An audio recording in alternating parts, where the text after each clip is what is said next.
because at the end of the day, that's the most uncontrollable way of doing business. Having a relationship with the cattle rancher down the street and the butcher on the other side of town, and raising some chickens, raising some ducks. I could trade with somebody, the guy down the street. That's really what it's all about.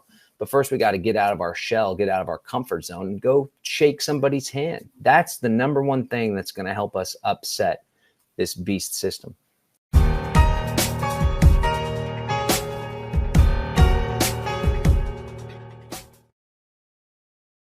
We see our world changing so quickly, it's hard to even keep up any longer. It's almost like this forced change is so sloppy that there appears to be some timeline that needs to be adhered to, and break all, whatever all, it just needs to go there. And we see this around the world, how quickly things are changing. And if there's any dissent, it is absolutely squashed. We see a lot of new legislation coming out of the United Nations saying, if you disagree with the Agenda 2030 goals, we are absolutely going after every channel, every media publication that disagrees with anything on that 2030. It used to be just the climate. Now it's everything. If you don't agree with smart appliances, you're targeted. But all this revolves around central bank digital currencies and the issuance and programmable money.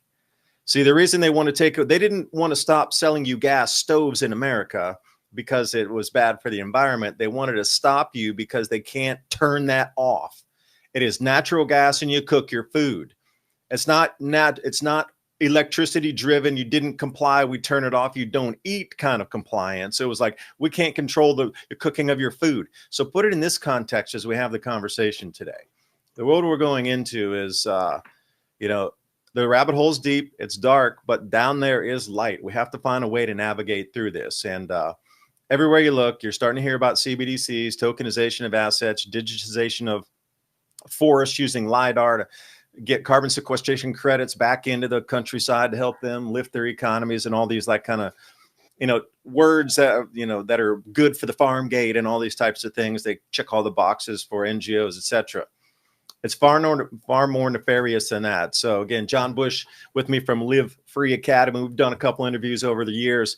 Now he's got a symposium coming up here on August 12th through the 14th. And it's a CBDC opt-out challenge, because in realistic fashion, we're going to have to discuss this. Like, how are we going to move away from this world that we don't want to participate in? And you can already see that this CBDC goes live in Europe at the end of this year. So I think it's November. And where does it take us from that point where if you say something wrong, they can reduce your money? If the governments are flailing, they can take your money and turn it into negative interest. So if you don't spend it, it turns into either zero or you lose value every year. So they can force spending to increase economic activity. At the same time, you know, the compliance that will come in here is just going to be, I mean, iron fisted. If you say even one thing wrong, yeah, you take it to the social credit score of China, it's going to be times 10 of that once they get it on the global level. So here to discuss, John, thanks for letting me ramble there on the intro. And, you know, you can just take it any direction you want. And everybody, please take a look, join this symposium, because we need to talk about this together and find the solutions. And then we can share with others once we get the information. And then if enough people say no, like it was at the end of COVID, we all said, no more mask, bro.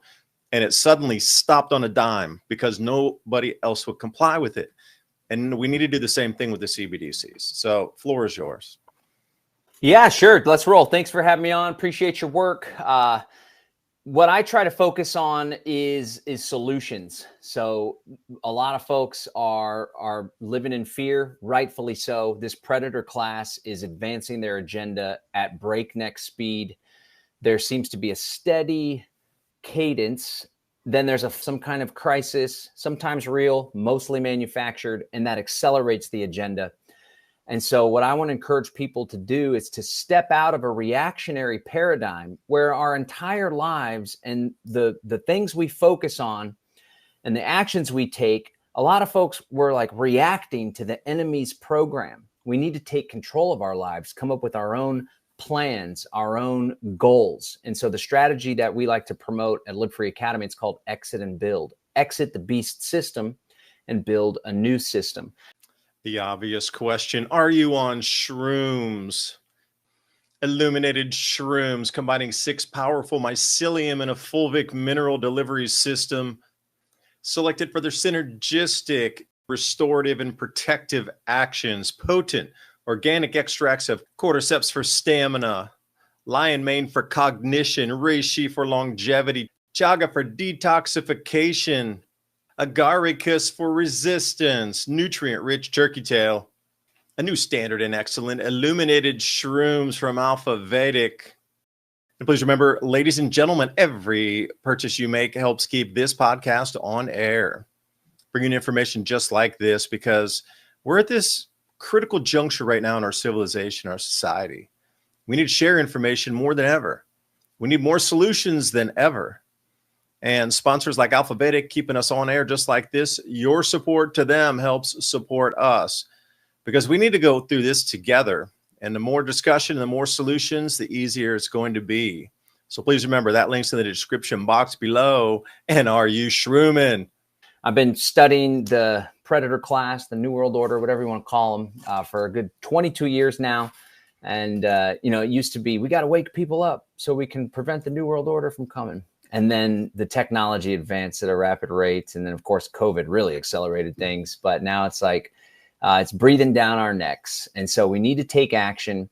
And the CBDCs, out of all viewing all these different machinations and mechanisms and tactics and strategies that these technocrats are trying to employ, the CBDCs are what have me most worried. So we put together the CBDC Opt-Out Challenge. It's a 3-day event where I'll break down my 4C strategy for opting out of CBDCs, building alternative communities, counter economies, parallel economies, using alternative currencies. I'm a big fan of cryptocurrency, especially Monero. It's a private cryptocurrency. A lot of people have reservations about crypto still.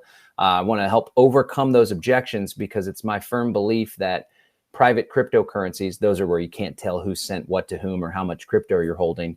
That's the best tool we have to do business with one another online. Now, it doesn't stop there. Crypto by no means is a panacea. It's not going to save the day. We need to have a multi-pronged approach. Big fan of precious metals. Was just in Tennessee at a Mennonite farmers market with my good friend Amani from Haven Village, and we bought $52 worth of farm fresh produce. And when we got to the register, I had a pocket full of silver coins, silver ounce, Walking Liberty silver ounce worth about $40 at the time, still today, I believe, and some $50, Kennedy $50, silver that's 1964 and earlier, dimes, quarters, $50. They were 90% silver, and each one of those was worth like $14. So $52 bill, paid $40 silver ounce, and then $1.50, and talked to the guys about it there at the register, analog register. That was equal share. They didn't give you a premium for giving them silver, so it was still on par with what the dollar equivalent was. Yeah, it was exact amount. And the Walking Liberty silver ounce is arguably worth more than an ounce of silver because it's U.S. mint. It was brand new, but I was just trying to. I was trying to educate my audience and show folks how easy this is. You just have to have the courage to strike up a conversation at the farmers market, whether it's Mennonites or not. Perhaps Mennonites who opposed technology in the first place are low-hanging fruit. They were happy to have it. They were all excited. Some of the younger folks came out and started holding it. And where'd you get it? And what's the value? How do you know what it's worth? We use these little coin calculators. There's apps. You just search silver coin calculator. But no, I just wanted to make the exchange and start building that relationship. And then my friend River and Amani, they have a community there, Haven Village in Tennessee. And the folks that live there, 2 of them that live there, they're into silver too. So now they're going to start buying veggies. But I was trying to make the point, like a lot of folks are hesitant about crypto. That's okay. Although you should really give it a shot, especially for online commerce. But we can use silver. We can do barter. We can build relationships. There is a path. And this system is only accelerating, especially in the US. I'd love to talk about stable coins with you. But it's really critical that people take action, because if you do not prepare, if you do not have a means of buying goods and services, and ideally offering goods and services yourself in exchange for alternative currencies, if you don't have money flowing, current flowing, currency, current energy, if you don't have that current flowing with freedom people, freedom businesses, local farmers market, local food producer. When the CBDC system comes into play, it's not the CBDCs that are the big worry per se, because most of us, myself included, we're already using mostly digital money. Wire transfer, ACH, Venmo, PayPal, Cash App, swiping a card. It's all digital. It's all centralized. It's all surveillable when we do that. It's all censorable. I've had a bank account shut down. Love to tell you more about that. And I've had two PayPal accounts for two companies, Cash App, Square, Stripe, all shut down for selling natural health products that weren't illegal. The big concern when the CBDCs come out, as you've already alluded to, is the programmability. So it's not the technology necessarily, because it's not that different than what we already have, although it'll be more interoperable on a global scale, as you know. It's the programmability. It's what they aim to do with CBDCs. And what they aim to do is socially engineer the public into accepting their full technocratic program. And that's not a life that I want to live. So we're going to break down in this challenge. I hope folks will join us, will sign up, how exactly to escape this beast system. Yeah, and I would say a couple things with that too is they're also tagging this in with insurance companies. So the CBDCs will track and trace everything that's bought coming across in your life. So insurance companies are worried about health risks on this. And one of the things with Roberts Kennedy's wearables thing was it was come to find out that the wearables would be in conjunction that information that insurance companies would have a backdoor into that. So think about the purchases that they know what you have. So if you buy too much alcohol or too many potato chips, or you buy things that, you buy too many health foods, you buy whatever it is, you're going to be put into a category based on your lifestyle for insurance companies. And the risk assessment, like if you live in a fire zone, you're not going to get insured. Or if it is, it's going to be incredible high risk. The same thing could be said for what you're looking at with your body, what you're putting into your body. How I run my body is no business from anybody else. If I go out and work in the middle of the day and I get super hot to the point of not heat exhaustion, but to the point where I need to go, it's so hot, I got to go back in, but my heat spiked. And they're like, well, you're so dangerous working out in the day. That's a risk. You could have had a heart attack out there or something. But nobody would know that for me just living on my land, working out here. But now if they're going to try to require wearables, but I know there'll be a pushback against that. So the next step, if they can't get the wearables implemented, they'll be given for free. You see the push for wearables is not because they want to keep you healthy and make you healthy again. It's for insurance companies to categorize you and put your health significance in that as a risk or non-risk. Because insurance companies have gone with this long game of the regular, investments of bonds and this sort of thing. It's totally underwater. So now for them to stay alive, they're scraping everybody by increasing our premiums, and it will increase for 5% per year from now on, as far as we know. And at the same time, they're trying to not insure or pull out of places that could have payouts because of their bad investments over long term. And the world's shifting so much. Like, why would you put something in a bond that's paying 5% per year, 2% per year, whatever it is and instead of going into some of the cryptocurrency things here that are now pulling up at 20, 30% per year. It's ridiculous on how people are dumping the old investments, moving into the new ones. But the thing is, they're going to have to get you into this, and you're going to have to be willingly complying to it. So in this conversion, it's going to start around 2027. They're going to ask you to turn in your physical paper US dollars to convert over to the US dollar stable coin, or there's going to be a name for it, the same name. It'll be a US dollar something. They're not going to change the name because that'll freak everybody out. They're probably going to give you an overage on it. They're probably going to say it's not even 1-to-1. It's 1.5-to-1 or 2-to-1. Give us your paper. We'll give you 2 digital dollars. They're going to want you to voluntarily give it away. And this is how this is how the whole system starts. But please, just even that as a cornerstone to look at is what you buy from now on will be given to other companies to put you and categorize you. And then, moving forward from there, you'll either be able to get services or you'll be denied services based on the purchases that they can prove you did. It's almost like Minority Report then at that point for your diet. That's only one aspect of it. But definitely the food piece is huge. It makes perfect sense. Why not track it? Why not tie it in your health habits? It wouldn't be very difficult at all if you are exceeding your caloric intake or your cholesterol rating reaches something, and then you go to buy the potato chips, all of a sudden they cost 20% more, all programmed, all executed with artificial intelligence. As I was examining this, I was reminded of an old business adage, and that is, you can't manage what you don't measure. And that's the exact same thing that these technocrat control freaks are aiming to do with every element of biodiversity. They want to manage it, they want to control it. And in order to do so effectively, they need to know as much information about all of it as possible. But the other piece is corporate profit. And so what's essentially happened is the debt-based monetary system has been over-leveraged and exploited to the point where it's challenging to turn a profit off of it. So now they're going to tokenize, essentially take every bit of biodiversity and tie it in with some trackable cryptocurrency token on a centralized blockchain. And then they're going to securitize it all. We were talking about this before the show. I know you covered in your stuff as well. And so now they have entirely new markets and new outcomes. They can put puts and shorts and longs and all sorts of stuff. They're going to do that same thing with people's health.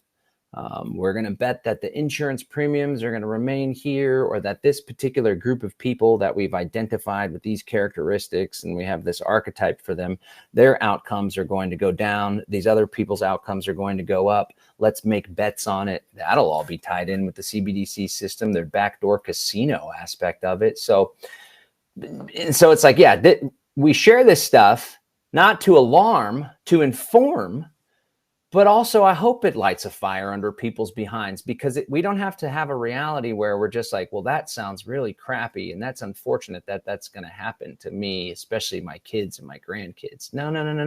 They don't have all the power. They only have that power which we give to them.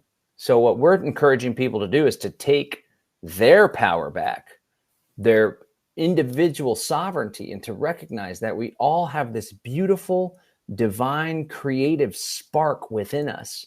And we need to get back to building, creating, connecting with one another, trading outside their system, becoming entrepreneurial, keeping the flow of current going. That's one of the sessions. It's actually one of my favorite sessions in the challenge. It's called Keep the Current Flowing. And the way that I examine this is like, money is like a current currency, right? Current currency. It's like an energy. So if we're going to do business together, I'm flowing value your way and you're flowing money back my way you're flowing value back my way in the form of money. That could be barter. It could be trade. It could be you're great at giving massages and I got this chicken I just slaughtered. We'll do a little swap or whatever. And so you got to keep the current flowing, because what they aim to do with the CBDCs is stop the current between free people. So we keep the current flowing over, under, around with alternative currencies. But you got to learn this stuff now. Don't wait till it's too late, because the more that they tighten their grip through CBDCs and financial controls, the harder it's going to get to access this technology, to go out and meet the right people. And so I just really want to encourage folks to lay the groundwork now while we still have relative freedom, because you've studied the dates. 2030 is their huge dream date. They want to have all the pieces in place. Everything's happening faster and faster.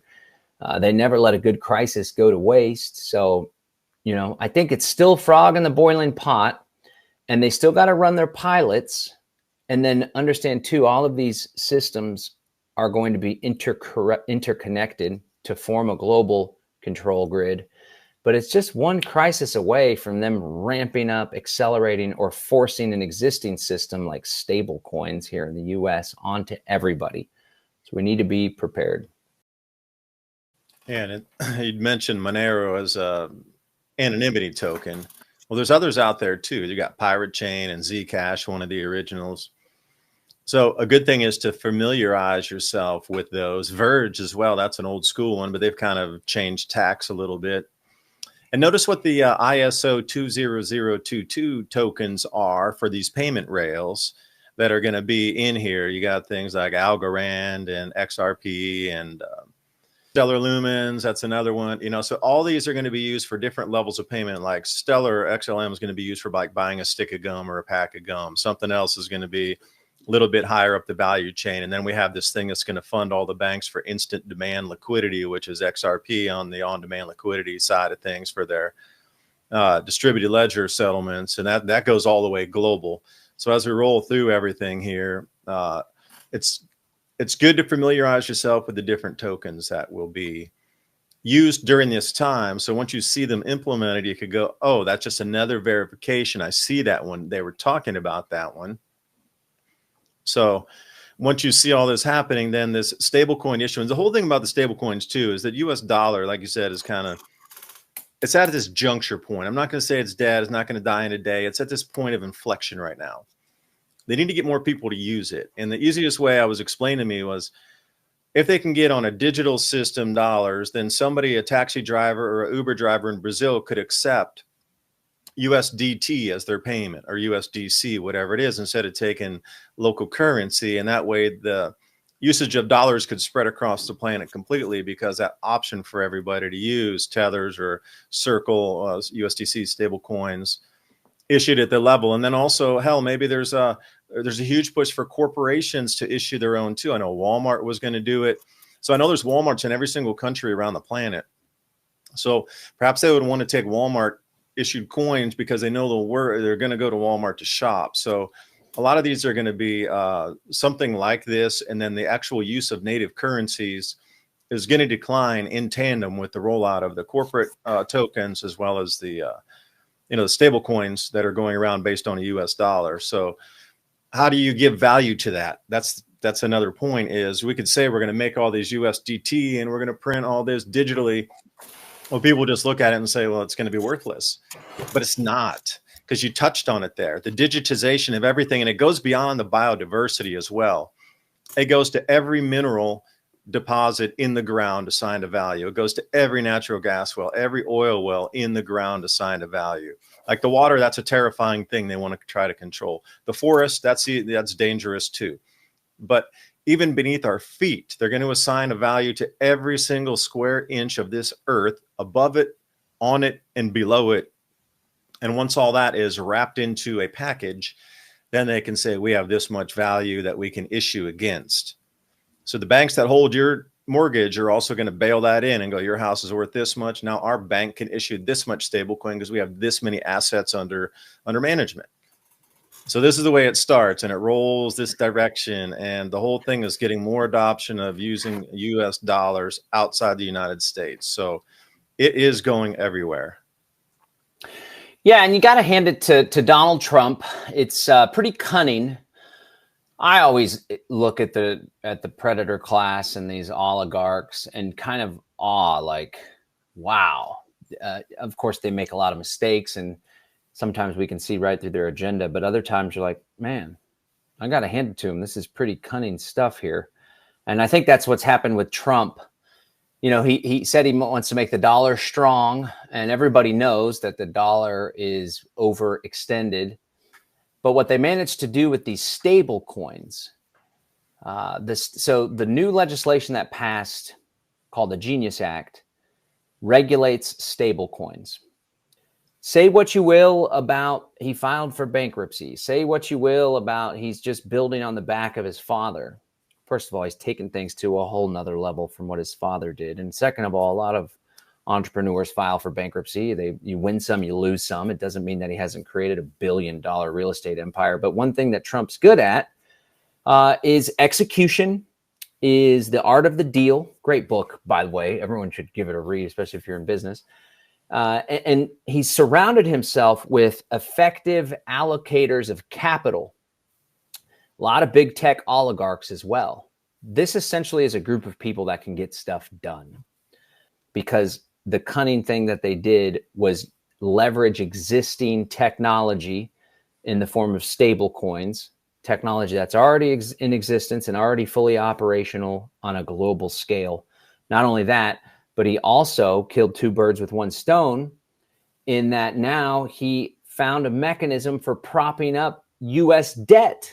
because each one of these stable coins, Tether, USDT, and USDC being the two most predominant, they're both now required to have a 1-to-1 reserve ratio with the most common quote unquote asset, the US Treasury note. And so now, as more people begin to use stable coins in the US and abroad, especially Latin America, there's a huge market for Tether.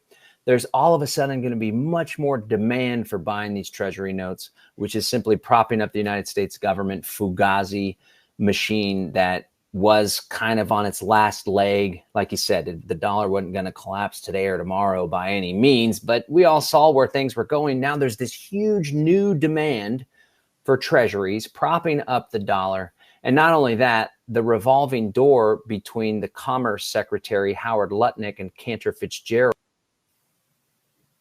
they're holding on and stewarding half of Tether.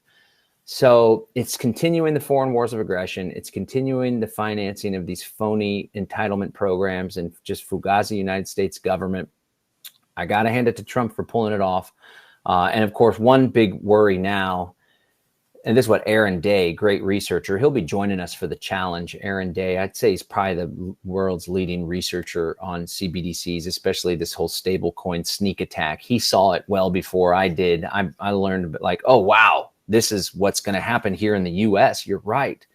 Whilst Trump's saying, we're going to ban CBDCs. I'm signing this executive order. Ah, I see what you guys are doing here. That's just a smoke and mirror. You're actually rolling it in at breakneck speed through existing systems. But what Aaron Day suspects is that perhaps JP Morgan or a larger banking institution will come in and acquire Tether. If not, they're creating their own tokens. And like you correctly pointed out, all of these tokens, even though they'll be different, have different flavor, maybe even different benefits and different technologies tied to them, they're all going to be interoperable. Massachusetts Institute of Technology is actually one of the institutions, one of the organizations that's helping the different foreign governments and different institutions to integrate it, to make sure they have common protocols. So it's all coming and it's happening faster than we thought. And it's time to prepare.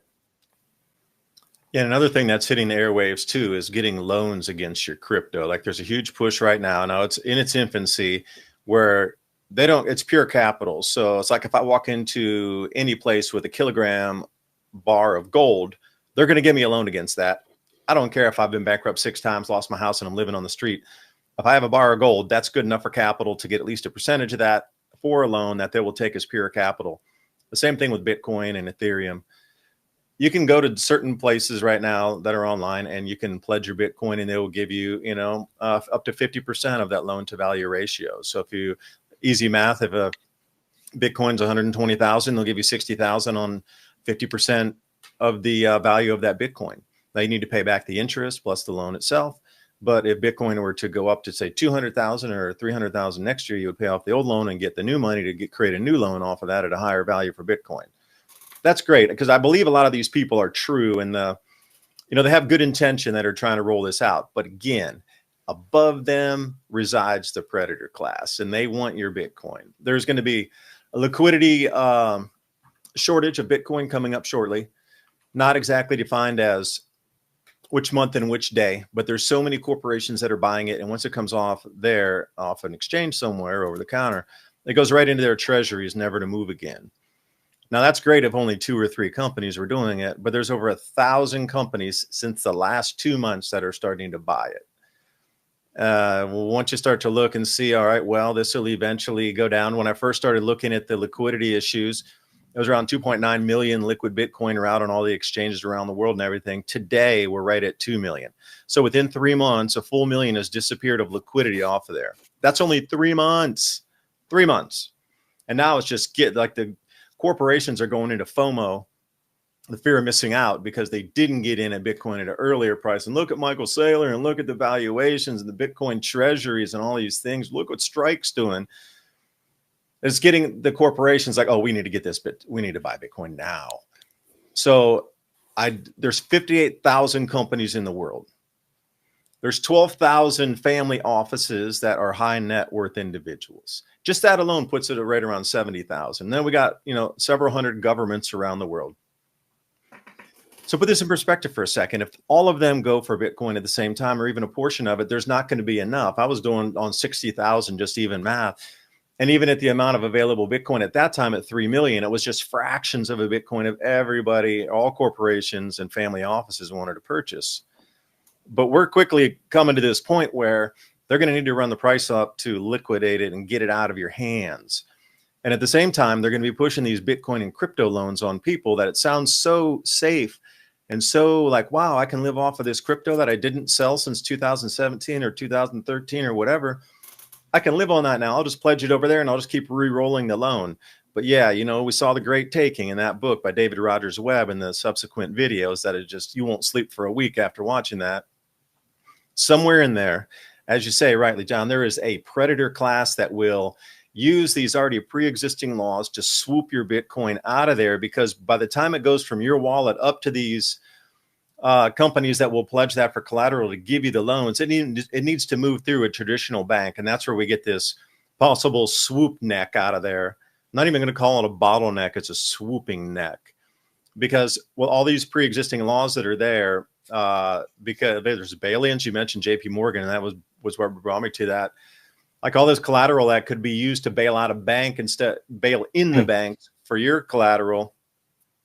So these whole Bitcoin loan programs, I'm very much, as soon as the Great Taking is over, it would be a good time to jump in and then possibly do that if you survived through it. They're going to want to get everyone, because this really is going to multi-million dollars per token. And the companies that have it or governments that have it can then issue against it. And this is another whole layer that we're not even talking about on the actual biodiversity or mineral rights. We're talking on a whole crypto level that they can loan off against too. So you know, you're playing levels deep here on liquidity, on how they're going to roll out value for these stable coins.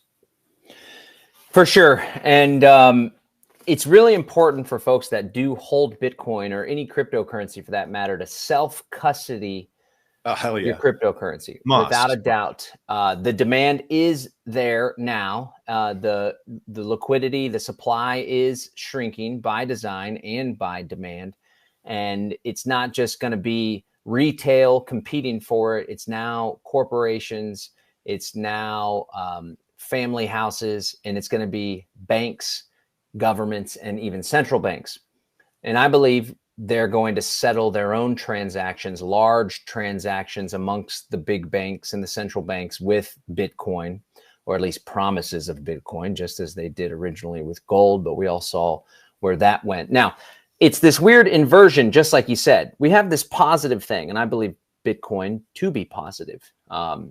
Bitcoin has shaped up to be a digital gold store of value as such. And it's kind of now being integrated with the legacy financial institution. Now, I've been in the Bitcoin space since 2012, 2013. And back then, we were like, Bitcoin's going to end the Fed. Bitcoin is going to help us end these wars. Bitcoin as a peer-to-peer electronic cash, a medium of exchange, that's going to be the first use case. And then when it's effective and predominant as a medium of exchange, according to Austrian theory of economics, that's when it becomes more of a store of value. You don't start with store of value, then go to medium of exchange. You have something useful, tradable, that's liquid, then it becomes a store of value. That's how it's happened throughout history. That was since Bitcoin's going to end the Fed. It's the peer-to-peer electronic cash to compete with the dollar. That's not how things turned out. And there was some co-opting. And that being said, I do still find immense value in Bitcoin, as does the market. It's relatively unconfiscatable if you self-custody it. And so there's positive things, but then that gets inverted. There's this guy that writes a series of books called The Upside Down. It's like upside down healthcare, upside down money. It's all inverted and corrupted. So there is a use case for cryptocurrency to supply it as capital and liquidity, and then to borrow against it. But what I've been doing and what we teach with Live Free Academy is to use decentralized finance. I got CeFi, let a bank custody your Bitcoin, then borrow against it. Then you got DeFi, decentralized finance. And so just as a lot of this cryptocurrency is programmable and there's smart contracts going to be used by the predator class to control people, there's also genuinely decentralized freedom programs that will allow you to take cryptocurrency, supply it as collateral, borrow against it. And this isn't done by giving custody to a centralized institution like a bank that can be swiped out from underneath you.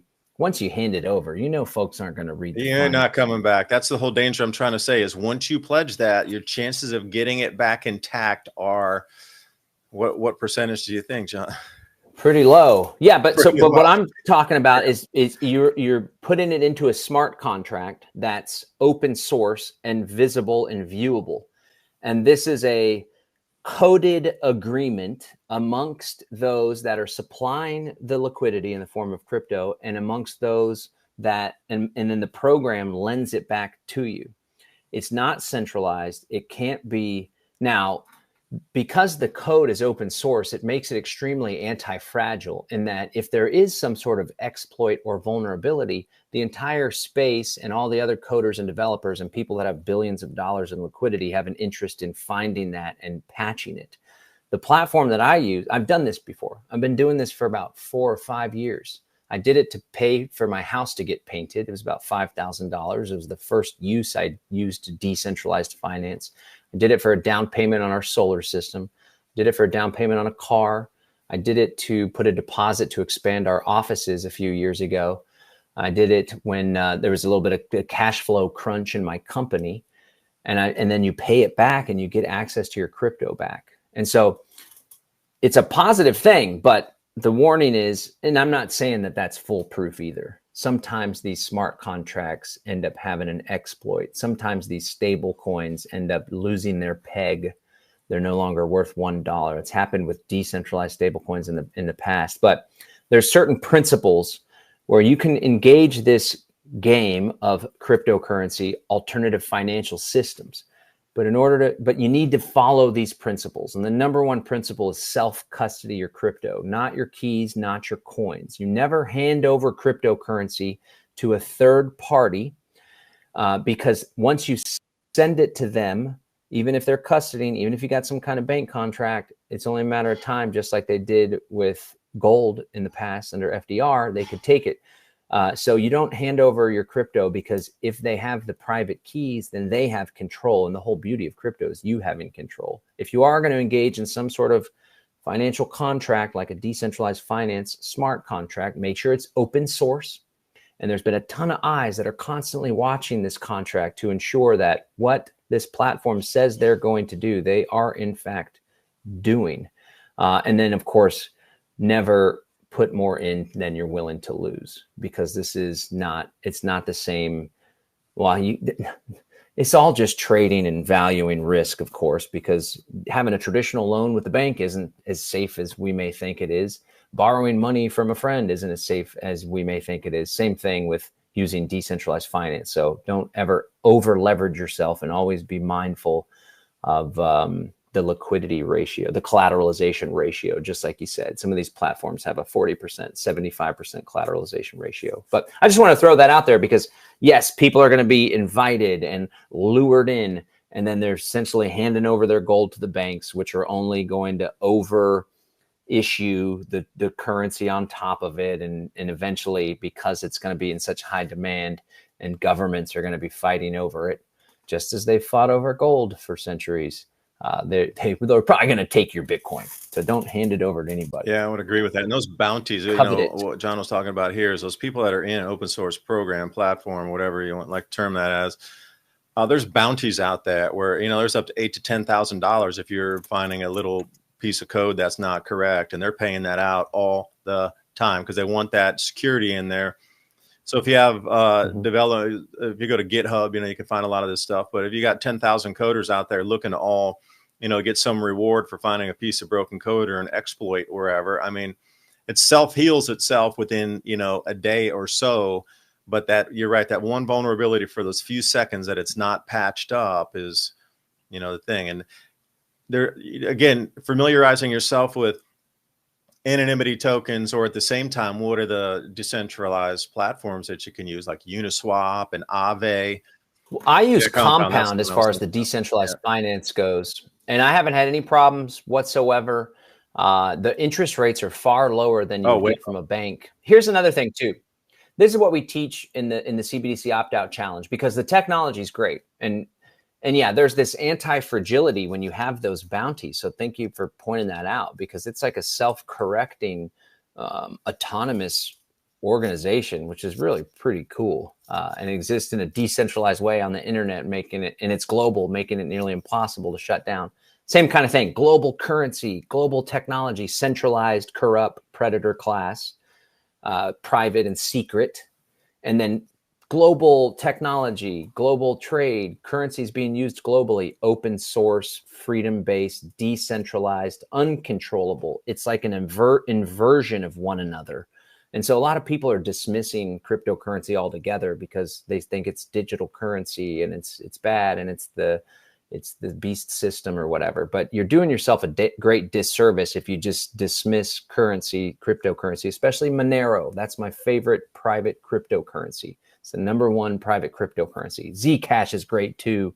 And some would say Zcash has better technology, but Monero is more widely used. There's greater liquidity. There's more places you could spend your Monero to buy food, for example.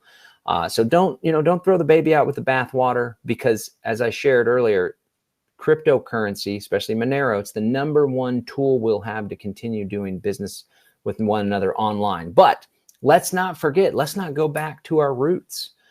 Human connection, trust, shaking somebody's hand. You got a pickup truck and they need help moving, or there's a problem on the ranch or the farm, or your neighbor needs some support, go and help them, because providing value in that way is a currency in itself. And I'm a firm believer in the reciprocal nature of human relationships. You scratch my back, I scratch your back. Or better yet, I'm just somebody that's going to show up and help people because that's in my nature. Whether it comes back to me or not, that's the type of person that I am. And when people see that, they're like, this guy's always showed up for us. When I'm in need, they're going to show up for me just naturally. That's how things work. And so, especially folks that are old school, that's how business was done for so long. And we don't have to abandon that, because at the end of the day, that's the most uncontrollable way of doing business. Having a relationship with the cattle rancher down the street and the butcher on the other side of town, and raising some chickens, raising some ducks. We've been popping out ducks like crazy. I just had my son go collect all the eggs from the brooding ducks and hens, because I want to make sure we can manage the new 14 that we just added to the flock before we let them multiply even more. But those eggs, big duck eggs, those drive a pretty high premium, and they're damn good too. They're a little mucusy, but that could be a currency. Or we go ahead and slaughter and butcher one of the ducks, and now I got probably about $20-30 worth of value I could trade with somebody, the guy down the street. That's really what it's all about.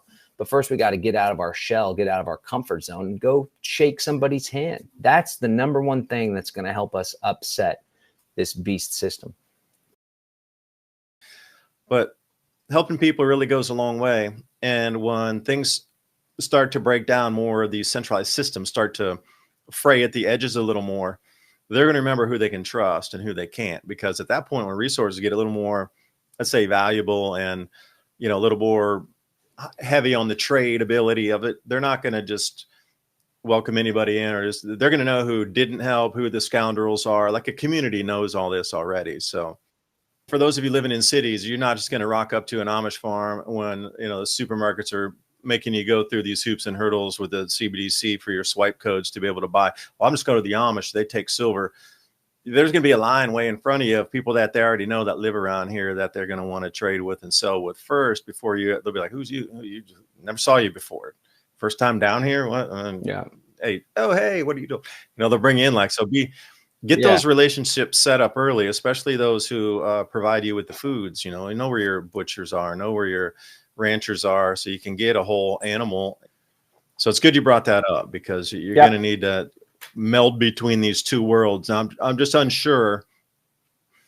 Once this transition, we're in the transition point at the very cusp of it. Once it really melds in there and we get to the full transition, like where does it take us on the backside of that and operability in terms of people who opted out, or this next generation? Like, my grandparents didn't want to use credit cards or debit cards because that was way old school for them. But we were brought up just gradually at the cusp of when all that was becoming real easy for everybody to get.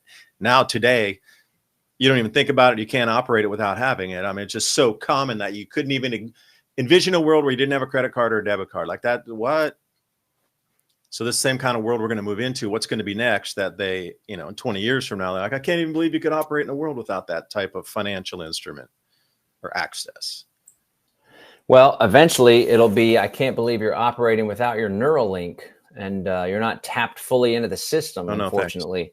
That's why I'm a firm believer in the fracturing, that there's a fracturing taking place. So I don't believe that we wholesale will upset the beast agenda. I believe that it's inevitable that this great reset will come to fruition. The only question is, do we get engulfed in it, or do we create a parallel society? And that's what my life work is. My divine purpose, my definite purpose, as Napoleon Hill would say, is to create an environment where our freedom community can experience self-governance and political autonomy. We're left to our own devices and we're not constantly looking over our shoulders. That's going to be intergenerational work. But, you know, the predator class, they got intergenerational schemes that they're quite successful at implementing. Meanwhile, we're focused on the next election. How are we going to pay our next month's rent? So I want to just encourage people to, obviously, we all act out of self-interest, and there's nothing wrong with that. But let's also think about the future generations. How is what we're doing today, or more appropriately, what we're not doing today, going to affect our children, grandchildren, great-grandchildren, and beyond? Because just like you said, you think in terms of generations and these shifts, we may not be so cognizant of them now because it's a gradualism, frog in the boiling pot, although it's accelerating. But imagine 2 or 3 generations from now, if we don't break away outside of the smart city, form our own communities, then children, grandchildren, great-grandchildren, they're going to be born in an environment where freedom isn't taught to them anymore, much like in China. They're like, the Tiananmen Square has been erased from the history books. It's been memory hold in China. And so I just really want to encourage people like to shift your perspective on how can I survive today to how can I create a thriving community, not just a parallel economy where we trade amongst ourselves outside of the system in parallel to the legacy financial system, but a parallel society where we raise entire generations, communities, families congregating together with one another. We go back to the old traditional ways. Now, we borrow from new technologies that are beneficial, but not in the inverted, corrupt, centralized panopticon way, in a decentralized way. We leverage the technology so we can make our life more efficient, so we can protect our privacy, so we can communicate and trade value with the other communities that we're part of an alliance with, a confederation of freedom communities. But we're like taking the traditional way of life where the neighbor's like, hey, you mind picking up the fat for me?